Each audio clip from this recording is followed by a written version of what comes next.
opulence and grandeur are its signature, whether it's reminiscent of a glorious past or then reflects modern times. An ultra-luxurious lifestyle is the essence of royalty. Today on Lux Interiors, we hope to bring it home to you. Walk into Rohit Bal's restaurant Veda and time travel to a bygone period. Chandeliers, screens, furniture, accessories, all the goods you need to build your palace. Interior designer of the Royals, Adil Ahmed, gives you tips to glam up your home. And the new age look of royalty in architect Rushad Shroff's project. Inspired by history, fantasy and folklore, fashion designer Rohit Bal's styles have always been plush. He takes a step forward in his restaurant Veda, where royalty is displayed in almost every corner. Veda transports you in time to an era of kings and queens.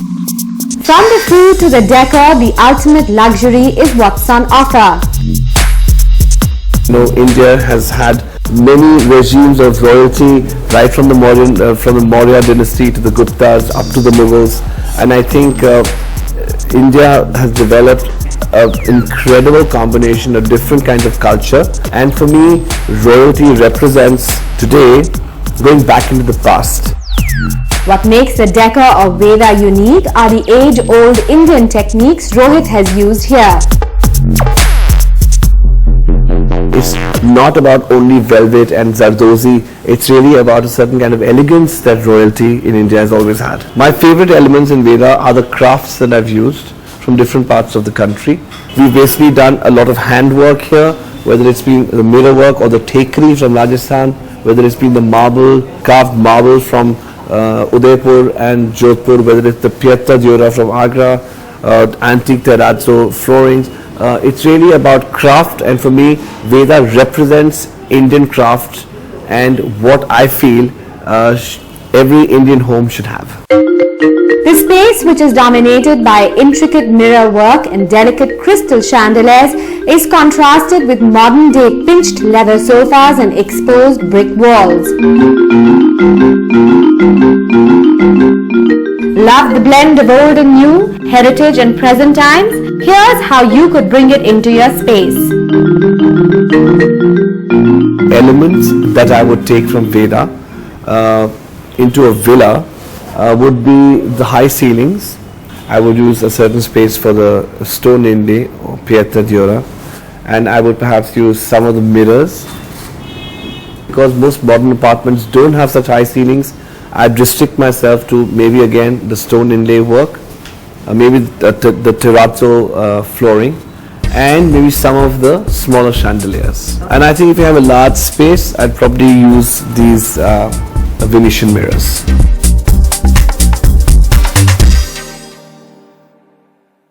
Chandeliers are to a royal-themed home what a crown is to a king. If you're looking to bring in a little bit of royalty, take a look at our enticing list of chandeliers compiled only for you.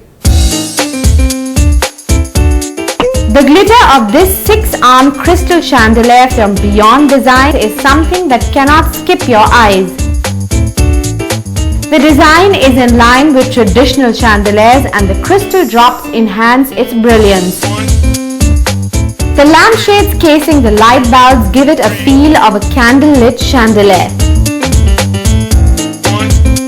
The fact that chandeliers spell regal is seen in this from Animos. Clear glass beads strung together with thin brass chains makes this chandelier unusual. It's a work of art when it's lit at night, but during the day it's equally beautiful.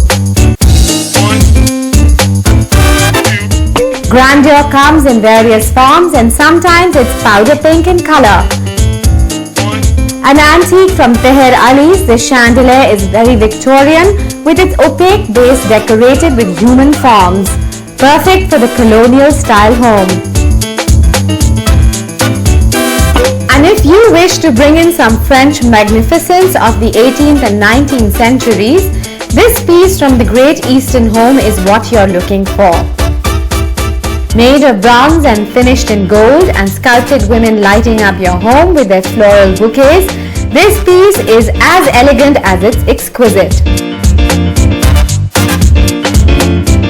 A fine example of French classicism, here's another piece from the Great Eastern Home. About 150 years old, this chandelier is a recreation of a vine of leaves and flowers made using brass with gold wash and colored glass.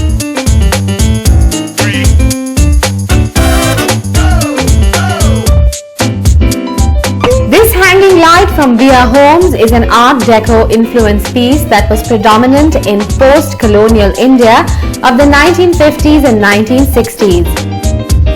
This piece is in the form of tiers of decorated brass in varying thickness. The gold finish adds to its old world feel. Traditionally, screens were used to create privacy. Today, we're using them to divide spaces. Well, whatever the reason may be, the screens we've chosen will definitely glam up your rooms. Inspired by the lush greenery of Moira village in Goa, this screen from Via Homes is made of handcrafted tempered brass sheets. If gold is not your style, then you could have it in other finishes too.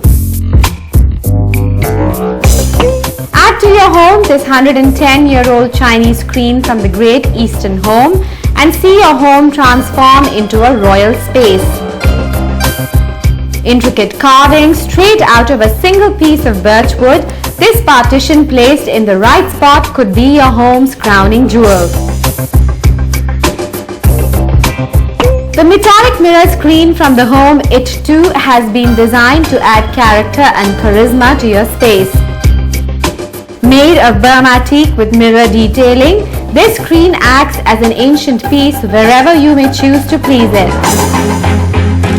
And it's customizable in your choice of color and height. Via Homes offers you yet another statement piece in the form of this filigree partition. Inspired by Mughal jali work, specially tempered metal sheets are delicately cut by hand and then soldered to form these intricate lattices. Place it in your home and see it transform.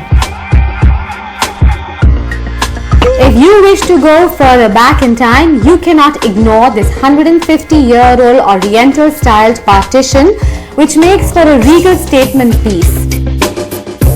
Its speciality is its detailed carvings depicting scenes from a traditional Chinese life, which is set against a background of gold and black.